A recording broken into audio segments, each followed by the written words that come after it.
Hey guys, let's get more news about Miami Heat, but first, don't forget to subscribe and leave your like. Heat's most pleasant surprise early in 2024-25 season. As the Miami Heat are known for not taking shortcuts in how they work on the court, there has been one player who has encompassed that as they are in the midst of an impressive season. There's no doubt that Heat star Tyler Herro has been stellar to start the season so far and has been arguably the most positive aspect for the team. Herro has always been an interesting case study in Miami, as people have been waiting to see if the guard can put up a consistent season in the starting lineup, which has yet to be seen. However, this year could be the one that shows that Herro can be a consistent leading scorer for the team, along with Jimmy Butler and Bam Adebayo. So far this season, the University of Kentucky product is averaging 23.8 points per game, leads the team, 5.3 rebounds, and 5.1 assists per game while shooting 46.9% from the field and 42.6% from three-point range. He could be on his way to his first All-Star nod, but when asked by Anthony Chang of the Miami Herald about what he's most proud of to start the year, he had a blunt answer that might surprise fans. "Nothing," Herro said. "I'm not proud of anything yet, not one thing. I swear." While Herro's role with the Heat has been heavily speculated, the response has shown how much he has matured over the years and understands what the end goal is, which is to win a championship. People have always known the talent Herro had, but it was rarely consistent, which the narrative could be changed this season as Eric Spoelstra calls his performances winning basketball. "The efficiency is winning basketball for sure," Spoelstra said. "He's a weapon. Now he's reading the game, reading defenses, and he's making a lot of really good decisions. Off the ball, with the ball, he's a tough guard right now. You always want to get to a place like this as a player where you're playing such efficient basketball that there's an economy of energy that's happening at the same time," Spoelstra continued. "He's not forcing it, he's not overexpending energy to do it. He's just reading the game, reading defenses. He has a confidence level that continues to grow each year, so he knows what he can do, he knows how he can help us. The efficiency has been a really big thing for him. A lot of how Herro has been consistent to begin the 2024-25 campaign has been his shot profile and the types of looks he's aiming for on the floor. The Heat's goal for this season was to play faster and also to focus on shots in the paint and from beyond the arch, and when you look at Herro's shot chart through 14 games, those areas are being emphasized. "I'm just trying to play the right way, finding my spots other than the mid-range shot," Herro said. "I can score from all over.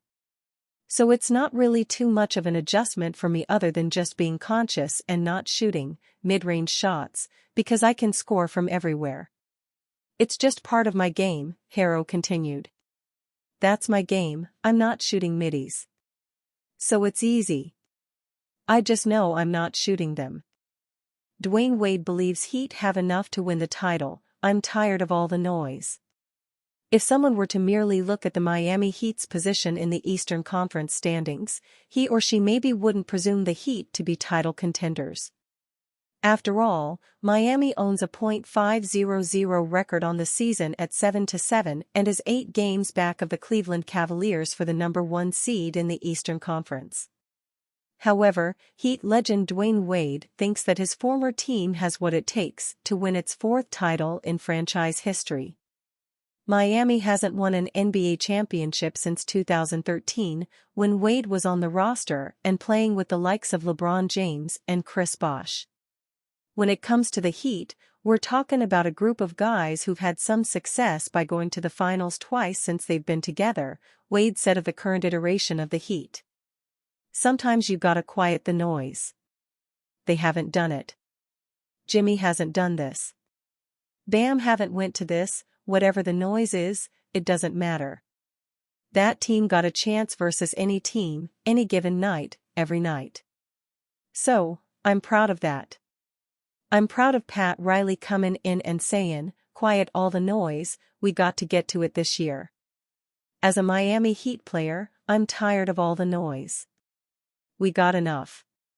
You got everything you need and you can always ask for more. We can all ask for more. You have enough. Go get it done. Perhaps Wade's connection to the Heat led to his positive take about Miami's title chances. He maybe had the best Heat career of any player to don a red and black jersey, as he played 15 seasons in Miami and averaged 22.7 points per game with the team. One advantage that the Heat have over most of the teams in the Eastern Conference is their playoff experience. With a core of Butler, Adebayo, and Tyler Herro, Miami has reached 3 conference finals and 2 NBA finals since 2020. Additionally, the Heat have maybe the best head coach in the NBA in Erik Spoelstra. Miami has been a perennial playoff team under Spoelstra since he began leading the squad from the sidelines in the 2008 to 2009 campaign.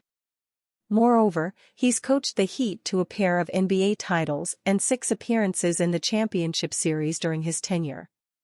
It also probably makes sense for fans to worry less about the team's regular season record and more about how healthy the squad will be heading into the 2025 NBA playoffs, even if the Heat qualify.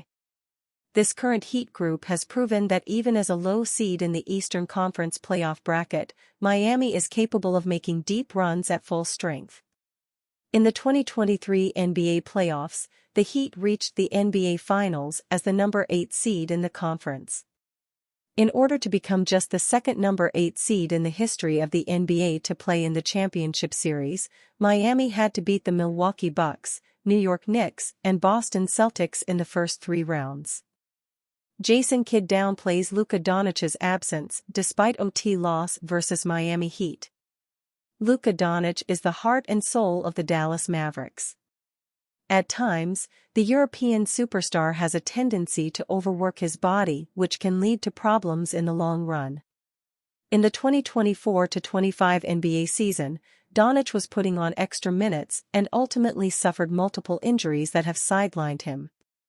Despite Doncic not being on the court, the Mavs have done well in their last 5 games. They were on a 4-game streak before playing against the Miami Heat.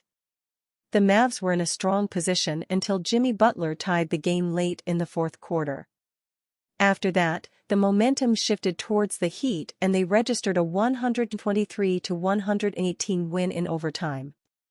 The Mavericks fell to the 9th seed in the Western Conference with a 9-8 record. After the game, head coach Jason Kidd was asked for his thoughts on figuring out a closing lineup without Luka, and he gave a stoic response to it. "No, it's not tough," Kidd said. "I think it's a great experience as positive because you never know about foul trouble or injury." So, again, this group, the bench has been in the positive since Luka has been out, but unfortunately tonight we didn't. Our bench wasn't in the positive, but I understand the stars kept us in the game. Kidd further added that it was a great lesson for everyone on the Mavs right now. With Doncic set to be re-evaluated this Thursday, the Mavericks are getting used to playing without their star. Sure, the likes of Kyrie Irving and Klay Thompson are there to take the load off others, but the bench needs to step up every game until Doncic is back. And you, fan? What do you think of the situation of Jason Kidd? Leave your opinion in the comments.